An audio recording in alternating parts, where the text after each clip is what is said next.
다시 사도행전으로 돌아왔습니다.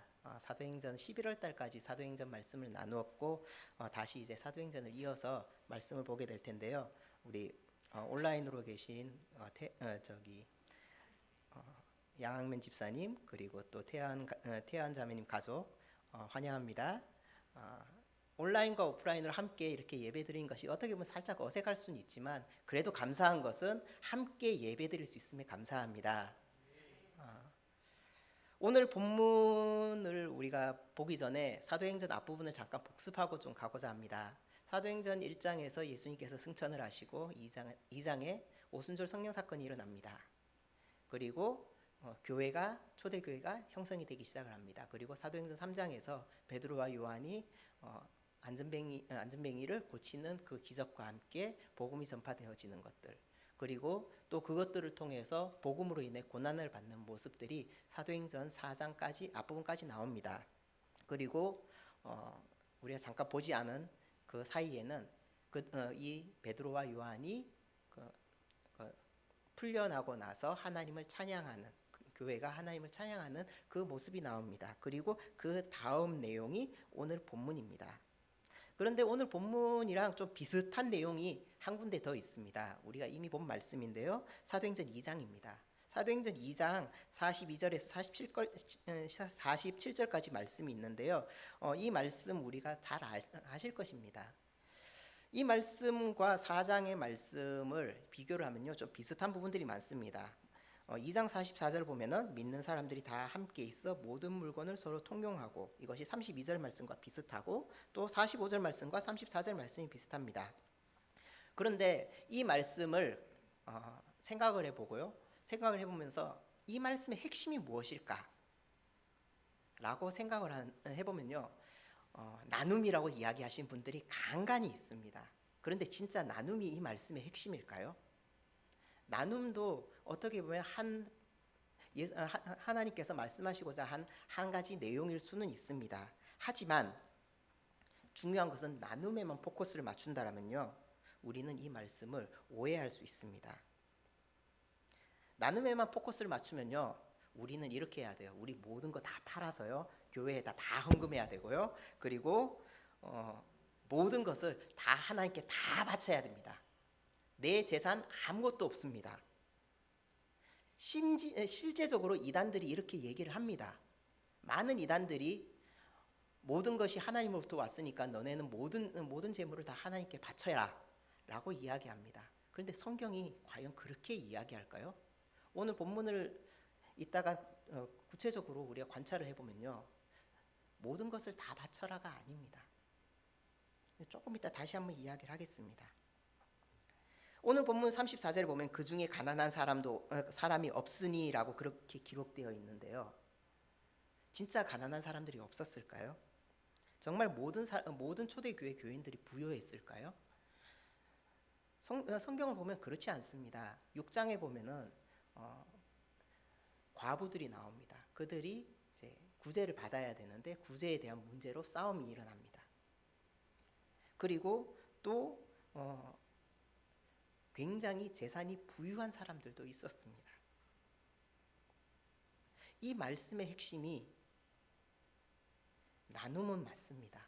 그런데요, 무엇을 위한 나눔일까요? 단순히 그냥 나누어랄까요? 모든 것이 하나님부터 왔으니 하나님께 다 내놓아랄까요? 그것이 아닙니다. 뒤에 이제 자세하게 얘기하겠지만은 복음을 위한 나눔입니다. 오늘 본문 바로 앞에 31절에 보면요, 이렇게 나옵니다. 빌기를 다음에 모인 곳이 진동하더니 무리가 다 성령이 충만하여 담대히 하나님의 말씀을 전하니라. 오늘 이 본문을 통해서 우리가 초대교회에 대해서 좀 함께 보고자 하는데요, 초대교회에 대해서 세 가지 관점으로 좀 보기를 원합니다. 첫 번째 관점은 무엇이냐면요, 초대교회는요, 복음을 증거하는 교회입니다. 오늘 본문 앞부분에 대한 내용 제가 아까 설명을 해드렸습니다. 복음으로 인해 갇혔다가 풀려난 베드로, 요한, 그리고 이들의 풀려남과 함께 초대교회는 더욱더 복음 전파에 힘쓰게 됩니다. 4장 29절에 보면 이렇게 나옵니다. 주여 이제도 그들의 위협함을 굽어보시고 또 종들로 하여금 담대히 하나님의 말씀을 전하게 하여 주시오며. 베드로와 요한이 풀려나면서 사내들인 공회에서 이런 협박을 받습니다. 더 이상 복음을 전하지 말아라. 예수의 이름을 전하지 말으라고 이야기합니다. 그런데 이들이 풀려나서 그것에 대해서 간증을 하면서 하나님을 더 높입니다. 앞으로 보게 될 말씀이지만 5장에서는요. 또 복음으로 인해서 더 핍박을 받습니다. 그리고 7장으로 가게 되고 8장으로 가게 되면요. 복음으로 인해서 핍박을 받음으로 결국은 예루살렘에 있는 모든 성도들이 흩어지게 됩니다. 8장 내용은 다시 한번 이야기하겠지만은 중요한 것은 복음으로 인해서 계속적으로 이 초대교회는 핍박을 받고 있었다는 것입니다. 그런데요. 그런 상황 가운데서도 이들은 복음을 전했다는 것입니다. 오늘 33절 말씀 잠깐 본다라면 이렇게 나옵니다. 사도들이 큰 권능으로 주 예수의 부활을 증언하니 무리가 큰 은혜를 받아. 복음에는 힘이 있습니다. 그 복음엔 분명히 능력이 있습니다. 이것들을 믿으십니까? 초대교회 성도들은요. 예수 그리스도를 전하지 말라는 이 사내들인 공회의 협박 앞에서도 하나님을 찬양하고 복음을 전했습니다. 그리고 7장까지 보면요. 교회는 계속 성장합니다. 교회가 왜 성장을 할까요? 복음을 전했기 때문입니다. 복음으로 말미암아 교회는 성장할 수 있는 것입니다. 교회의 존재 목적이 무엇일까요? 교회의 존재 목적, 우리가 많은 교회의 목적에 대해서 이야기를 합니다. 그 중에 저는 한 가지를 이것을 얘기합니다. 무엇이냐? 복음을 전하는 것입니다. 교회는요, 믿는 사람들만을 위한 공동체는 절대 아닙니다. 이걸 우린 기억해야 돼요. 믿는 사람들이 우리만 잘 살자고 있는 공동체가 교회가 아니라는 것이에요. 우리는요, 물론 교회 안에서 열심히 잘 살고 은혜 받고 정말 하나님으로부터 축복받으면 그렇게 살 수 있는 그런 공동체예요. 그런데요, 그것만 있다라면요, 그것은 하나님께서 교회를 세우신 목적에 있어서 우리는 오해할 수 있다는 것입니다. 마태복음 28장 18절에서 20절 말씀은 이렇게 나옵니다. 예수께서 나와 말씀하여 이르시되 하늘과 땅의 모든 권세를 내게 주셨으니 그러므로 너희는 가라 라고 이야기하고 있습니다. 그리고 아버지와 아들과 성령님으로 세례를 베풀고 내가 너에게 분부한 모든 것을 가르쳐 지키게 하라는 것입니다. 어디로 가라는 걸까요? 믿지 않는 사람들에게 가라는 것입니다. 이것이 교회의 사명입니다. 우리는요, 여기에서 열심히 기도하고 예배하고 하나님을 찬양하고 하나님을 높인다라면요, 이 자리를 떠나서는요, 예수님의 말씀에 순종해서 믿지 않는 사람들에게 가야 하는 것입니다. 예수님께서 승천하시면서 우리에게 주신 그 지상 명령, Great Commission, 모든 권세를 가진 예수님께서 우리에게 주신 명령은 바로 가라라는 것입니다. 사도행전 처음부터 끝까지 쭉 보면요, 이 가라라는 명령에 순종해서 사도들이 그리고 예수님의 제자들이 어떻게 했는가가 기록되어 있는 책이 사도행전입니다. 오늘 이 나눔의 말씀의 베이스는 무엇이냐? 가라라는 그 말씀 위에서 복음을 위한 나눔이라는 것입니다. 사도행전 6장에 보면은 헬라파 히브리파의 그 과부들의 그 구제에 대한 어려움들이 있습니다. 그런데요, 그들이 왜 구제를 할까요? 사도들이 왜 구제를 그렇게 했을까요? 그것을 통해서 예수님이 증거되기 때문입니다. 물론 또 그것과 함께 또 다른 이유들도 굉장히 많습니다. 좀 이따 뒤에 제가 말씀을 드릴 것입니다. 중요한 것은요, 교회라는 것은 복음을 위한 전초기지 최전방에, 어떻게 보면 전투에 있어서는 최전방에 있는 기지라는 것이에요. 아마 우리 김동현 집사님 이제 군대에 다녀오셨으니까 잘 아시겠지만 군대에는 후방과 전방이 있습니다. 전방에는 어떤 부대들이 있죠? 전쟁이 일어나면은 가장 먼저 싸워야 될 곳이 전방에 있습니다. 요즘은 뭐 이제 무기들이 좋아져서 전후방 뭐 신경 안 쓴다라고는 하지만은 중요한 것은 전방이라는 것은 정말 최전선에서 싸워야 되는 사람들인 것입니다. 교회는요, 하나님께서 이 땅에 세운 정말 전초기지, 최전방 기지라는 것이요. 우리가 복음을 전하지 않으면요, 교회가 복음을 전하지 않으면요, 누구도 복음을 전하지 않습니다. 자, 두 번째 초대교회에 대한 생각은요, 그 관찰은요, 초대교회는 한 마음 한 뜻으로 모인 교회입니다. 32절에 보면 이렇게 나옵니다. 믿는 무리가 한 마음과 한 뜻이 되어. 믿는 무리, 사도들의 설교를 듣고 예수 그리스도를 믿고 따르는 사람들, 즉 같은 믿음을 소유한 사람들이 한 마음 한 뜻이 되었다고 분명히 기록하고 있습니다. 무엇의 한 마음 한 뜻일까요? 예수 그리스도의 한 마음 한 뜻입니다. 31절 말씀 보면 이렇게 나옵니다. 무리가 다 성령 충만하여 담대히 하나님 말씀을 전하니라. 이 한 마음 한 뜻이 된 것과 31절 말씀과 나누의 말씀이 이어집니다. 초대교회에는요, 굉장히 다양한 사람들이 모였습니다. 부유한 사람들로부터 가난한 사람들까지, 그리고 굉장히 다양한 직분의 사람들, 그런 사람들이 모였습니다. 남자만 있는 것도 아니고요, 돌보아야 될 과부를 들어 있었습니다. 재산을 팔아서 정말 사도들에게 전부 다 바칠 수 있을 만큼의 부유한 사람이 있었는가 하면요, 정말 구제를 받아야 될 만큼 그렇게 힘들었던 사람들이 있습니다. 그런데 이들이 성경에는 이렇게 나와 있습니다. 한 마음 한 뜻이 되었다. 이들이 한 마음 한 뜻이 된 제일 큰 방법이 뭐였을까요? 바로 성령 충만입니다. 성령 충만했었을 때 이들이 한 마음 한 뜻이 됩니다. 2장의 오순절 성령 사건에도 보면요, 이것과 비슷한 내용인데 나오는 걸 볼 수가 있는데요, 우리가 한 마음 한 뜻이 되는 것, 솔직히 우리는 다 사람이에요. 우리가 믿는 그리스도인이라고 하지만 여전히 연약한 육체 가운데 있는 연약한 존재라는 것입니다. 그래서 우리는요, 이런 생각들이 많이 듭니다. 내가 잘 되고, 내가 부유하고, 내가 돈 잘 벌고, 내가 아니면 또 내 자식이, 내 손주가 잘 되고, 잘 되고, 잘 되고. 인간이기 때문에 이런 생각들이 있을 수밖에 없습니다. 그런데요, 성경은요, 성령 충만한 초대교회 성도는요, 그렇지 않았습니다.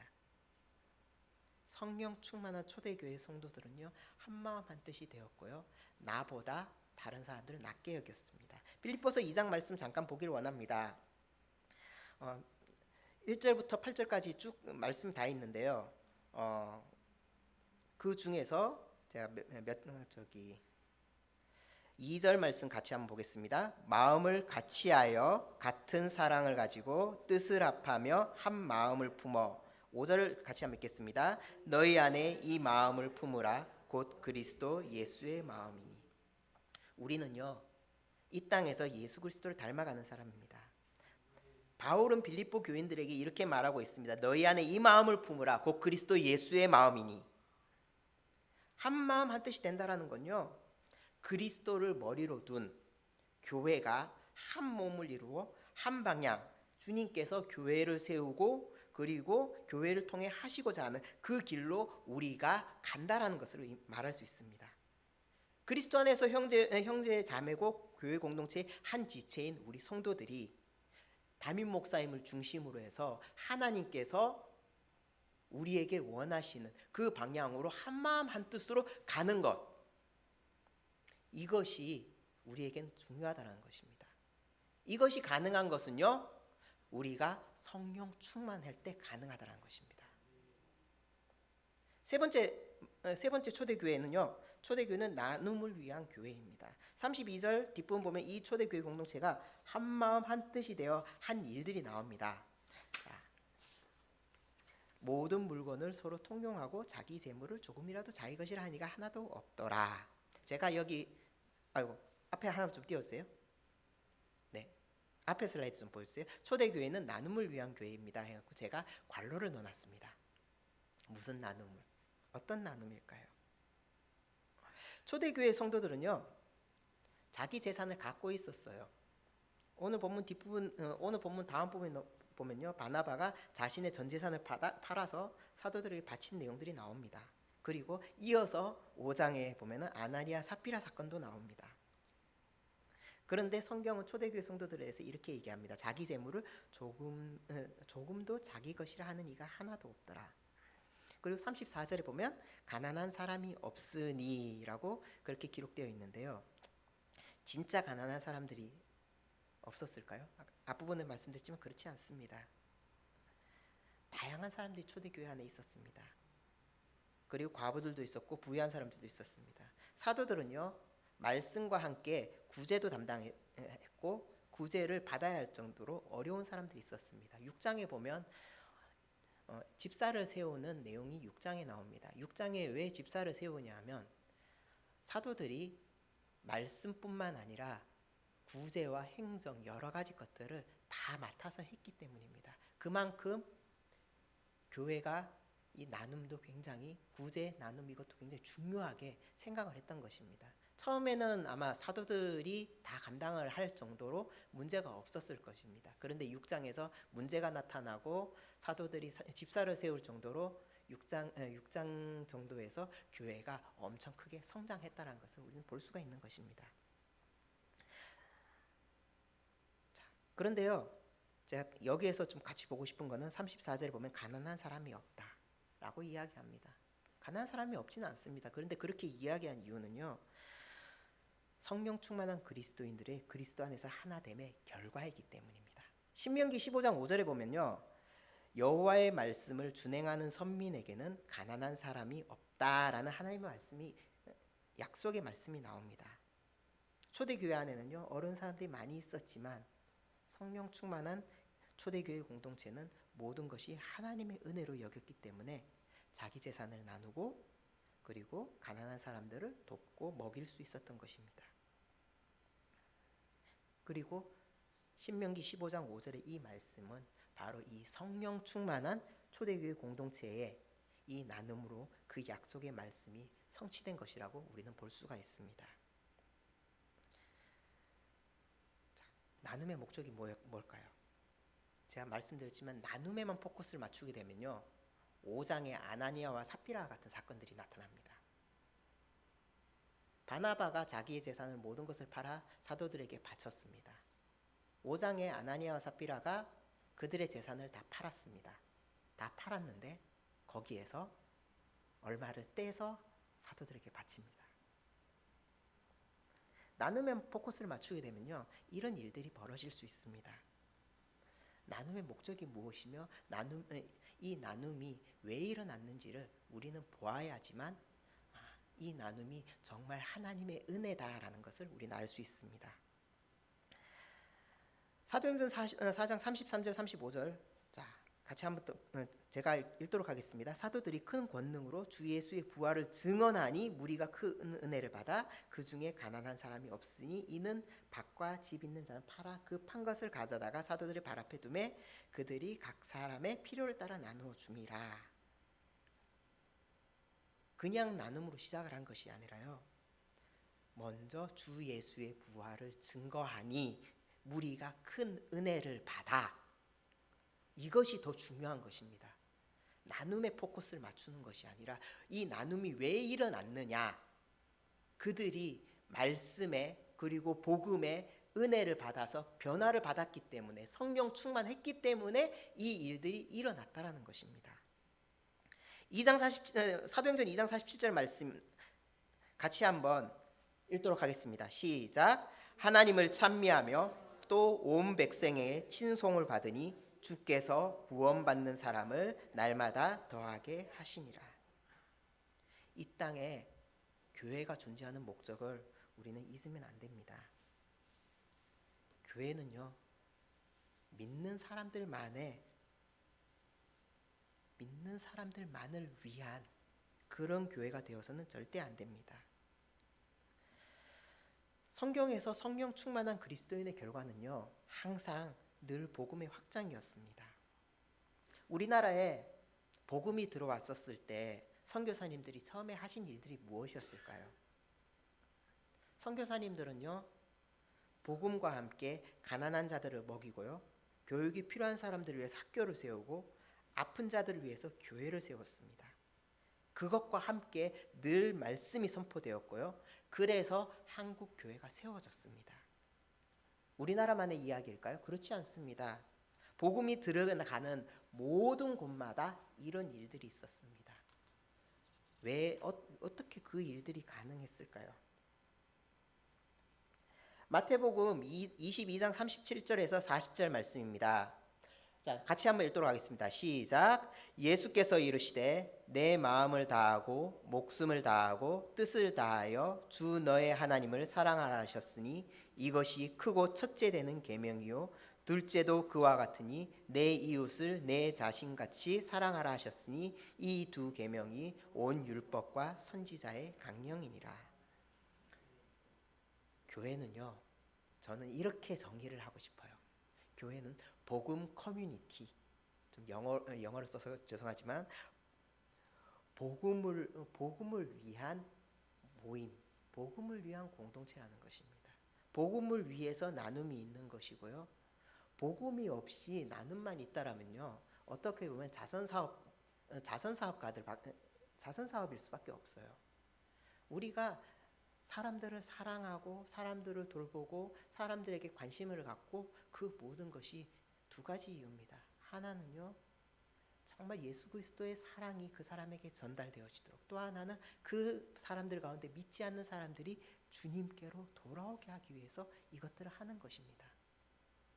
예수 그리스도의 사랑이 없고요, 복음이 없는 사업들은요, 어떻게 보면요, 아무런 의미가 없는, 교회에서는 아무런 의미가 없는 그런 사업이 될 수 있을 것입니다.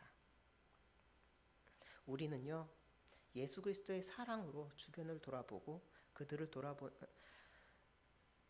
사람들을 돌아봐야 할 것인데요, 그것이 정말 우리를 통해서 예수 그리스도의 사랑이 전해지는 그것에 우리는 좀 포커스를 맞춰야 할 것입니다. 길게 오늘 본문에 대해서 그리고 초대교회에 대해서 살펴보았습니다. 보통 저는 이제 설교를 하면서 말씀을 나누면서 한 3가지 정도 적용점을 찾는데요. 오늘 생각해 보아야 할 적용점은 딱 하나였습니다.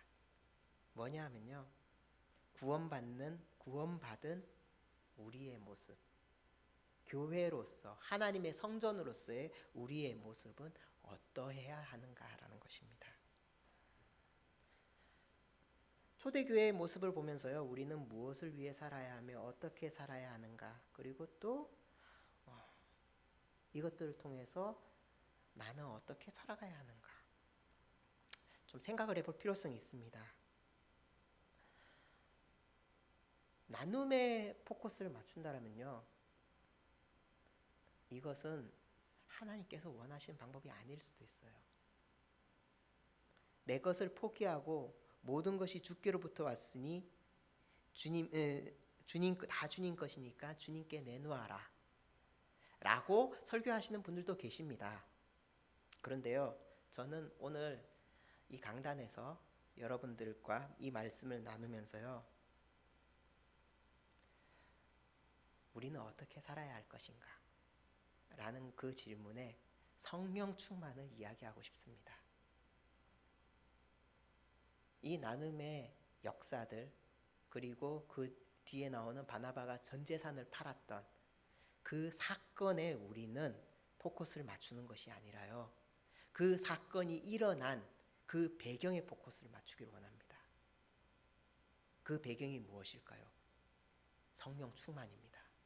말씀으로 말미암아 우리가 성령이 충만해지고 복음으로 말미암아 우리가 성령이 충만해졌었을 때 이 모든 것이 가능했다라는 것입니다.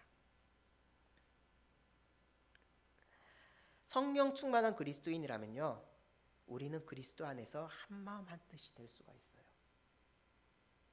성령 충만하지 않으면요, 한마음 한뜻이 될 수가 없어요.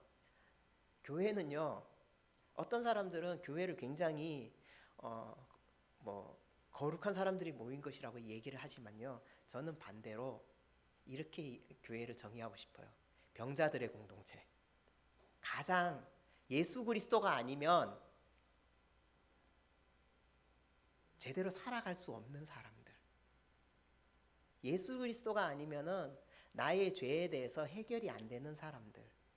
그래서 예수 그리스도로 말미암아 내가 회복되어지고 성령 충만되어지기 때문에 우리가 모여 있는 공동체가 바로 이 교회 공동체라고 저는 이야기하고 싶어요.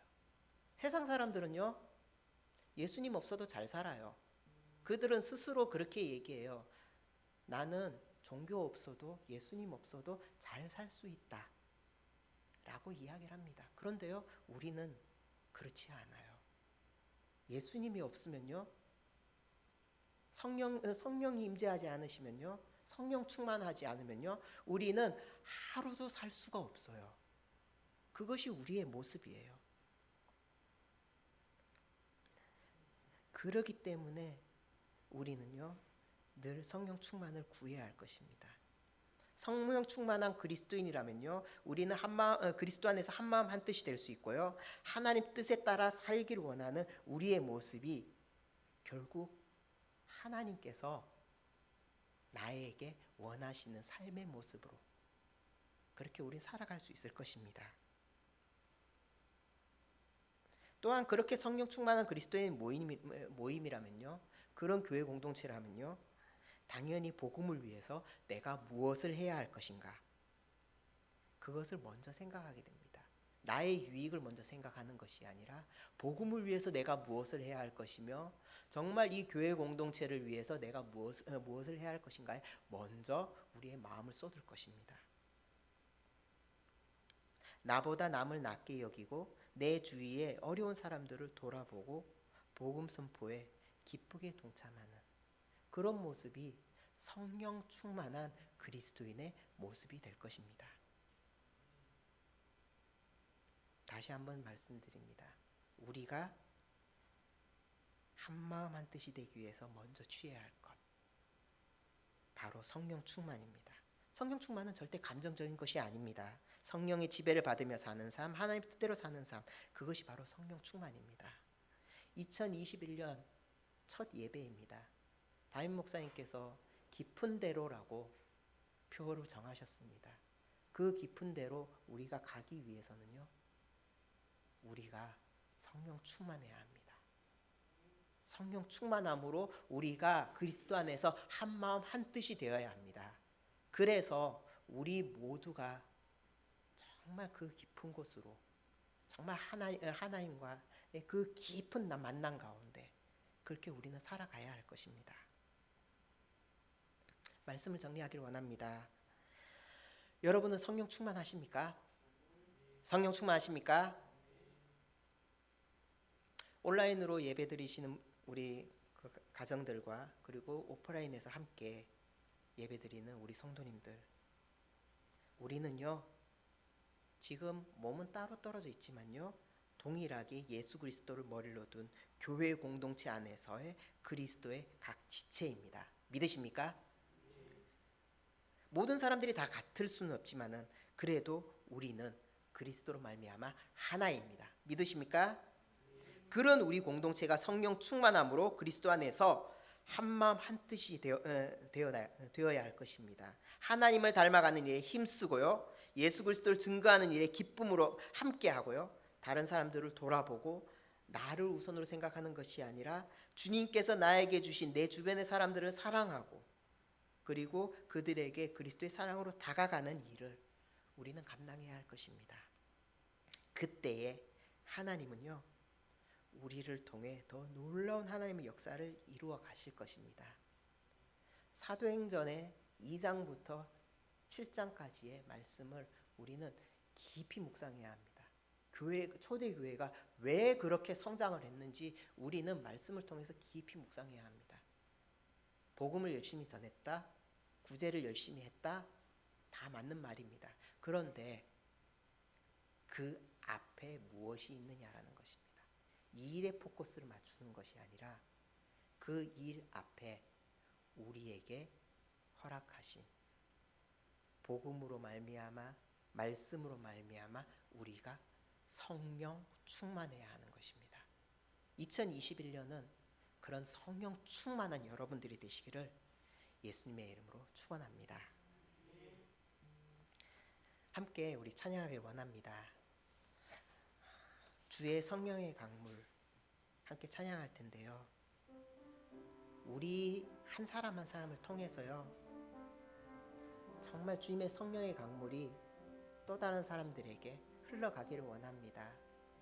우리 교회에 어려운 사람들이 있다면 내가 먼저 돌아보고요, 우리 교회 안에 기도가 필요한 사람들이 있다면 내가 먼저 중보하고요, 또 교회 안을 넘어서서 우리 교회 밖에 내 주변에 나를 통해서 그 성령의 강물이 흘러가기를 우리가 고백하기를 원합니다. 함께 찬양하기를 원합니다.